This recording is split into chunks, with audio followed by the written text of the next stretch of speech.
പിന്നെ ജീവിതത്തിൽ സഹനങ്ങൾ, അത് 2009 എൻ്റെ മകനെ കുളത്തിൽ കുളിക്കാൻ പോയപ്പോഴത്തേന് വെള്ളത്തിൽ മുങ്ങിക്കൊന്നു കളഞ്ഞു. ഭാര്യ വേളാങ്കണ്ണിക്ക് ടൂർ പോയതാണ്. അവിടെ വണ്ടി മറിച്ച് നടുവടിച്ച് അതിനെ കൊന്നു കളഞ്ഞു.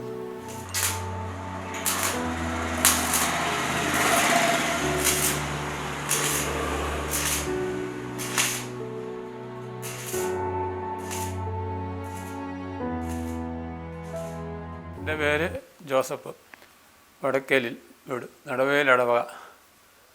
എൻ്റെ ജോലി വെൽഡിങ് ജോലിയാണ്. ഞാനും ദൈവമായിട്ടുള്ള ബന്ധം, ക്രൂശിക്കപ്പെട്ട യേശുവിനെ കാണുകയും ആ യേശുവിൻ്റെ സഹനങ്ങൾ എൻ്റെ ജീവിതത്തിലേക്ക് പകർത്തുകയും ചെയ്തു. അപ്പോൾ അന്ന് എന്നോട് പറഞ്ഞിരുന്നു, എൻ്റെ മകനെ, ഭൂമിയിൽ എനിക്ക് വേണ്ടി ജീവിക്കാൻ മക്കളില്ലല്ലോ.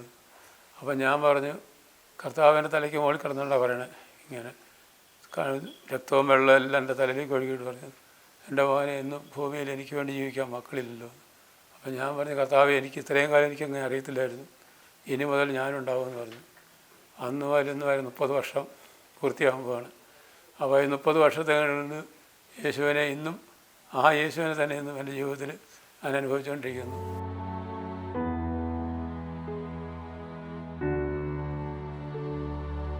പിന്നെ ജീവിതത്തിൽ സഹനങ്ങൾ, അത് 2009 എൻ്റെ മകനെ കുളത്തിൽ കുളിക്കാൻ പോയപ്പോഴത്തേന് വെള്ളത്തിൽ മുങ്ങിക്കൊന്നു കളഞ്ഞു. സാത്താൻ്റെ ഭയങ്കര ഇതിൽ ഭയങ്കര പരീക്ഷണവും ഭയങ്കര ഒരു സഹനങ്ങളും. അപ്പോൾ അതൊന്നും എനിക്കൊരു വലിയ ഫീലിംഗ് ആയിട്ട് തോന്നിയിട്ടില്ല. അപ്പോൾ ഞാൻ അതിനെയൊക്കെ അതിജീവിച്ച് നേരിട്ടുകൊണ്ടിരുന്നപ്പോൾ പിന്നെയും സഹനങ്ങൾ വന്നു. അതായത് 2017 സംഗതി വേളാങ്കണ്ണിക്ക് ടൂർ പോയതാണ്. ഭാര്യ മനക്കട കൂടിയിട്ട്. അപ്പോൾ അവിടെ വണ്ടി മറിച്ച് നടുവടിച്ച് അതിനെ കൊന്നു കളഞ്ഞു. അപ്പോൾ എന്നിട്ടും വീട് മുഴുവൻ തകർത്ത് തരിപ്പണമാക്കി, മക്കളുമായിട്ടൊക്കെ എല്ലാം പ്രശ്നമായിട്ട് അവിടെ നിന്ന് വിട്ട് ഞാൻ ഇപ്പോൾ ഒറ്റയ്ക്ക് ഇവിടെ ഈ സ്ഥലമൊക്കെ ദൈവം എനിക്ക് ഈ സ്ഥലവും വരെയൊക്കെ മേടിച്ച് തന്നു. ഇവിടെ എല്ലാം വെച്ച് ഏറ്റവും ഭംഗിയായിട്ട് എന്നെ കൊണ്ട് നടക്കുന്നു, കരുതിക്കൊണ്ടിരിക്കുന്നു. അപ്പം ജോബിൻ്റെ സഹനം എനിക്ക് എൻ്റെ മനസ്സിലുണ്ട്. ബൈബിളിലുള്ള ജോബിൻ്റെ സഹനം ഇതുപോലെ തന്നെയായിരുന്നു. സാത്താൻ പ്രവേശിച്ച് കഴിഞ്ഞാൽ അവൻ കർത്താവിൽ ദൈവത്തെ സ്നേഹിക്കുകയും ദൈവം സ്നേഹിക്കുന്നതിനെയും സാത്താൻ വിടില്ല. കാരണം അവനെന്തായാലും അവന് പ്രശ്നങ്ങൾ ഉണ്ടായിക്കൊണ്ടേയിരിക്കും.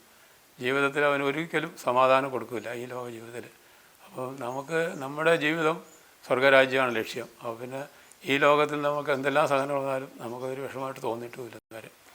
അതുകൊണ്ട് എനിക്കിന്നും ഈ നിമിഷം വരെയും ഈ വിശുദ്ധ കുർബാനയിലൂടെ യേശുവിനെ കാണാനും അറിയാനും അനുഭവിക്കാനും സാധിക്കുന്നു.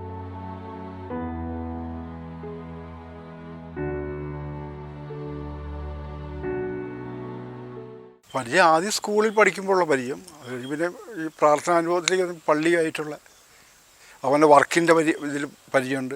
ആദ്യം മകൻ മരിച്ചു, വെള്ളത്തിൽ പോയിട്ട് നീന്തൽ പഠിച്ചതാണ്. അപ്പോൾ അങ്ങനെ മരിച്ചു. അത് കഴിഞ്ഞ് ഭാര്യയ്ക്ക് ഒരു ആക്സിഡൻറ്റ് വന്നു, അതിൽ നിന്നും ഇതായില്ല, അതിൽ മരിച്ചു. അതിൽ പറഞ്ഞാൽ മറ്റുള്ള ഇതിലേക്കൊന്നും പോകാതെ തന്നെ ദൈവത്തിൽ ആശ്രയിച്ച് വിശുദ്ധ കുർബാനയിൽ മാത്രം ആശ്രയിച്ച് ജീവിക്കുന്നു. 2000 തുടങ്ങിയിട്ട് പിന്നെ ഇന്ന് വരെ നമ്മൾ കുർബാന മുടക്കിയിട്ടില്ല.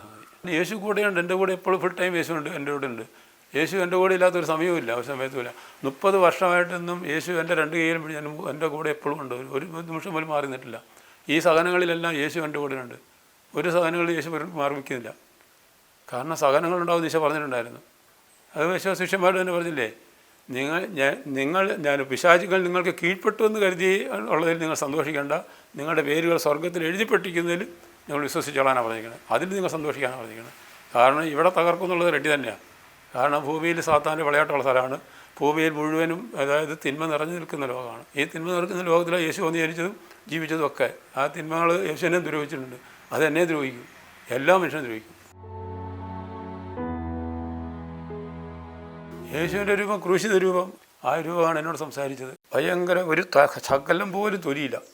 ഒരു ഇറച്ചിക്കടയിൽ നമ്മൾ ഇറച്ചിക്കുറവ് കിട്ടി നിൽക്കുന്ന പോലെ ഇങ്ങനെ കിടക്കുന്നത്, ഇങ്ങനെ തൂങ്ങി കിടക്കുകയാണ്. നമ്മൾ ഇരിക്കുന്ന കുരിശ കിടക്കുന്ന ഇങ്ങനെ വടിയായിട്ടില്ല കിടക്കുന്നത്, ഇങ്ങനെ തൂങ്ങി കിടക്കുകയാണ്. ഈ സാധനം പോലെ ഇങ്ങോട്ട് എന്നിട്ട് ആ ഇതെല്ലാം കൂടി എൻ്റെ തലയിലേക്കാണ് വീഴുന്ന സംഗതി. ഈ രക്തവും വെള്ളം എല്ലാം കൂടിയാണ്. അത് ചെളിയെല്ലാം പിടിച്ചിട്ട് കുരിശോടുകൂടി വീണിട്ട് മുഖമെല്ലാടെ ചാതഞ്ഞ് തരിപ്പണം. അതിൽ പറയുന്നില്ലേ, മനുഷ്യനൊന്നും തോന്നുകയില്ല, മനുഷ്യന് തോന്നാത്ത രീതിയിലുള്ള വികൃതമായി കളഞ്ഞ രൂപമാണ് യേശുവിൻ്റെ രൂപം. അത് യേശു ജനിച്ച സ്ഥലം മുതൽ ജനിച്ച നിമിഷം പോലെ യേശു ഇപ്പോൾ സ്വർഗരാജ്യത്തിരിക്കുന്ന സ്വർഗരാജ്യം വരെ എന്നെ കാണിച്ചിട്ടാണ് വിട്ടത്. അത്രയും നല്ലൊരു സ്ഥലം ഞാൻ എൻ്റെ ഭൂമിയിൽ ഈ ഇത്രയും കാലം 65 വയസ്സിനിടയ്ക്ക് ജീവിച്ചെടുത്ത് ഞാൻ കണ്ടിട്ടില്ല, അങ്ങനത്തെ ഒരു പൂന്തോട്ടം ഞാൻ കണ്ടില്ല. അത്ര നല്ല സുന്ദര രാജ്യമാണ്. അതല്ലേ കർത്താവ് പറഞ്ഞിരിക്കുന്നത്, ദൈവരാജ്യം വയലിൽ ഒളിപ്പിച്ച് വെച്ചിരിക്കുന്ന നിധിക്ക് തുല്യമാണ്. അത് കണ്ടെത്തുന്നവൻ അവൻ പോയി തനിക്കുള്ളതെല്ലാം വിറ്റിട്ട് അവൻ ആ വയൽ വാങ്ങും. ഈ ലോകത്തിൽ മുഴുവൻ ഉപേക്ഷിക്കാണ്ട് നമുക്കത് കിട്ടത്തില്ല.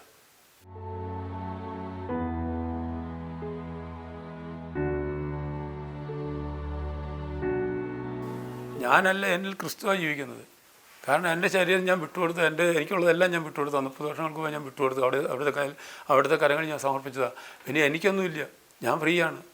അപ്പോൾ ഞാനല്ല ജീവിക്കുന്നത്, എന്നിൽ യേശു ജീവിക്കുന്നത്. അപ്പോൾ ആ യേശു ഇത് നിങ്ങൾ ഇത് അവതരിപ്പിക്കുക എല്ലാ കാര്യങ്ങളും.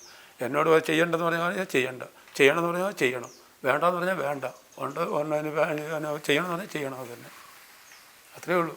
ഇപ്പോഴത്തെ പരിപാടിയെല്ലാം അങ്ങനെ തന്നെയാണ്. 30 വർഷമായിട്ടുള്ള എൻ്റെ ജീവിതാനുഭവം അത് തന്നെയാണ്. ഞാനിവിടെ ധ്യാനം കൂടി നോക്കുക ആൾക്കാരെല്ലാം പറഞ്ഞു അയാൾക്ക് വട്ടു പിടിച്ചു, പ്രശ്നമായി. ഞാൻ വരുമ്പോൾ ഏതാണ്ട് ഒരു ഭീകരജീവിനെ കാണുന്ന ആൾക്കാരെ നോക്കുന്നത്. അപ്പം എനിക്കത് സംശയം തോന്നി. കർത്താവ് എന്നോട് ചുരത്തിൻ്റെ താഴെ വെച്ചിട്ട് തന്നെ പറഞ്ഞിരുന്നു, എൻ്റെ മോൻ്റെ നാട്ടിലേക്ക് ചെല്ലുമ്പോൾ ഒരാഴ്ചത്തേക്ക് സുന്ദരം പട്ടണമായിരിക്കും എന്ന് പറഞ്ഞു. എല്ലാവരും പട്ടണം എന്ന് വിളിക്കും, കുഴപ്പമൊന്നുമില്ല, എന്നാലും ഞാൻ കൂടെ ഉണ്ടാവുമെന്ന് പറഞ്ഞിട്ടുണ്ടായിരുന്നു. ആ ഒരാഴ്ചത്തേന് ശരി തന്നെയായിരുന്നു. ഇവിടെ ആൾക്കാരെന്നെ കാണും നോക്കുമ്പോൾ എനിക്കൊരു വലിയ വിഷമം പോലെ തോന്നി. ആൾക്കാരെല്ലാം ഇങ്ങനെ കാണും. അതായത് യെശയ്യാ പ്രവാചകനോട് പറഞ്ഞില്ലേ, ഇന്നലെ വരെ കുഴപ്പമില്ല ചെക്കൻ ഇപ്പോൾ എന്തെങ്കിലും പറയുന്നത് ചോദിച്ചിട്ടുണ്ട്. യെശയ്യാ പ്രവാചകൻ പറഞ്ഞില്ലേ, അവന് വട്ടുപിടിച്ചു. ദൈവത്തെ കാണുന്നവൻ പട്ടണമാവും, യാതൊരു സംശയം വേണ്ട. ഈ ഭൂമിയിൽ ദൈവത്തെ അറിയുന്നവൻ പട്ടണമായിരിക്കും. കുറച്ച് നാളത്തിനെ പട്ടണമാണ്, അത് കഴിഞ്ഞപ്പോൾ തന്നെ നോർമൽ ആയിക്കോളും, എല്ലാം ക്ലിയറാവും. അപ്പോൾ നമ്മൾ ദൈവത്തെ അറിയുക എന്നുള്ളതാണ് പരമപ്രധാനം. ഈ ദൈവത്തെ നമ്മൾ അറിയുന്നില്ല എങ്കിൽ നമ്മുടെ ജീവിതം കൊണ്ട്, ഈ ലോക ജീവിതം കൊണ്ട് എന്ത് കാര്യമുണ്ട്?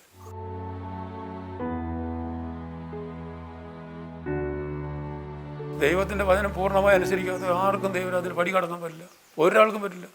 നമ്മൾ ദൈവവചനം പൂർണ്ണമായി അനുസരിക്കുമ്പോൾ നമ്മൾ മറ്റൊരു ക്രിസ്തുവായി രൂപപ്പെടും. ആ യേശുവിന് മാത്രമേ, ഈ പരിശുദ്ധാത്മാവിന് മാത്രമേ ദൈവരാജ്യം ബന്ധമുള്ളൂ. വേറെ ആത്മാർക്ക് അവിടെ കടക്കാൻ പറ്റില്ലല്ലോ. പറഞ്ഞിട്ടുണ്ടോ? ഏതെങ്കിലും ഒരാത്മാവ് ദൈവരാജ്യത്തിൽ കടന്നു പറഞ്ഞിട്ടുണ്ടോ? പരിശുദ്ധാത്മാവിന് മാത്രമേ ദൈവരാജ്യത്തിൽ കടക്കാൻ പറ്റുള്ളൂ. ആ പരിശുദ്ധാത്മാവ് നമ്മളിൽ വരണമെന്നുണ്ടെങ്കിൽ നമ്മൾ യേശുവിൻ്റെ വചനങ്ങൾ അനുസരിക്കണം. വചനം അനുസരിച്ച് നമ്മൾ ജീവിക്കുമ്പോൾ പരിശുദ്ധാത്മാവ് നമ്മളിലേക്ക് വരും. അത് ദൈവം സഹായകനെ വിട്ടിരിക്കുന്നതാണ്. അത് നമുക്ക് എല്ലാവർക്കും ഉള്ളതാണ്. അവസാന നാളുകളിൽ ഞാൻ എൻ്റെ ആത്മാവിനെ സകല മനുഷ്യരുടെ മേൽ ഭക്ഷിക്കുമെന്നാണ് പറഞ്ഞിരിക്കുന്നത്. എല്ലാവർക്കും ആയിട്ടാണ് യേശു പരിശുദ്ധാത്മാവിനെ വിട്ടിരിക്കുന്നത്. നമുക്ക് സ്വീകരിക്കാൻ നമുക്ക് താല്പര്യമില്ലെങ്കിൽ നമ്മൾ എന്ത് ചെയ്യാൻ പറ്റും? നമ്മളിൽ മോശമായൊരു അനുഭവമാണ്. നമുക്ക് നമ്മുടെ ഉള്ളിൽ കിടക്കുന്ന സാധനം മോശമാണെങ്കിൽ പിന്നെ പറഞ്ഞിട്ട് കാര്യമുണ്ടോ?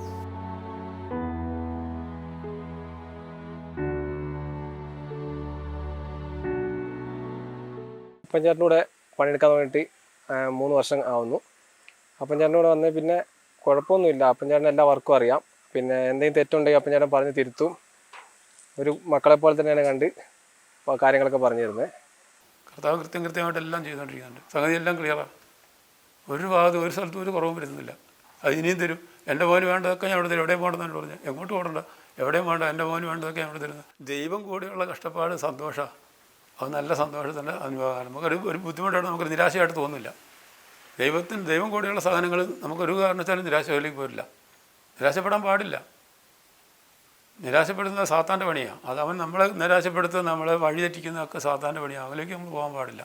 കർത്താവ് സഹനങ്ങളുണ്ടാവും. ഈ ലോകത്ത് സഹനം ഉണ്ടാകുന്നത് ഇവിടെ സഹനം ഇല്ലാണ്ട് എന്തായാലും ഇത് സ്വർഗരാജ്യത്തിൽ കടക്കാൻ പറ്റത്തില്ല.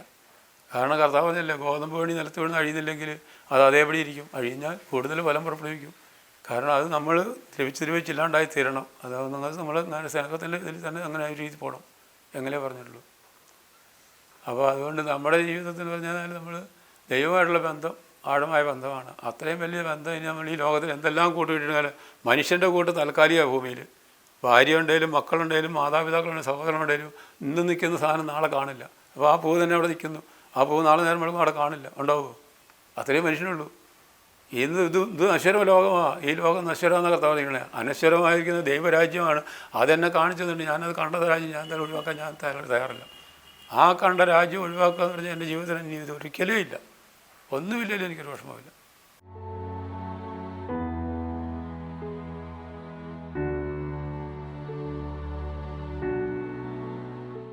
എത്ര കഷ്ടതകളും ദുരിതങ്ങളിലും പോയാലും നമ്മുടെ ദൈവം വഴിയിൽ ഉപേക്ഷിച്ച് പോകണ ദൈവമല്ല.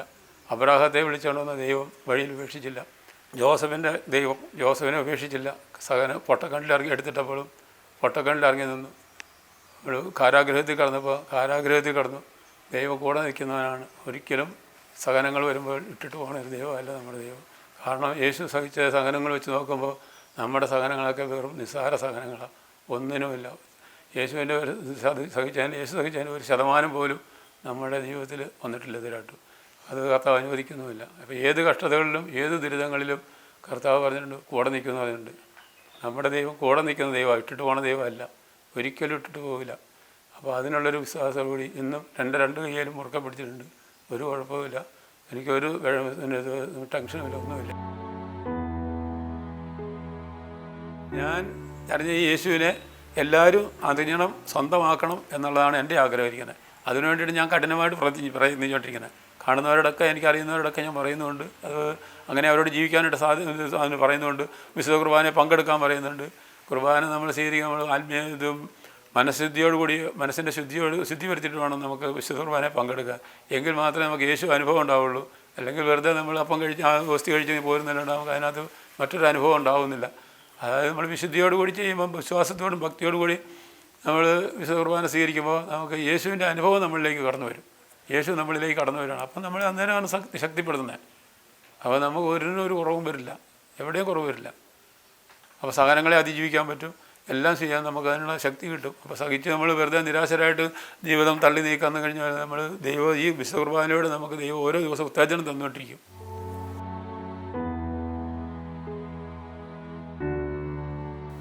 വിശുദ്ധ കുർബാനയുമായി ബന്ധപ്പെട്ട വീഡിയോകൾ നിങ്ങൾക്ക് ലഭിക്കാൻ ഈ ചാനൽ സബ്സ്ക്രൈബ് ചെയ്യുക.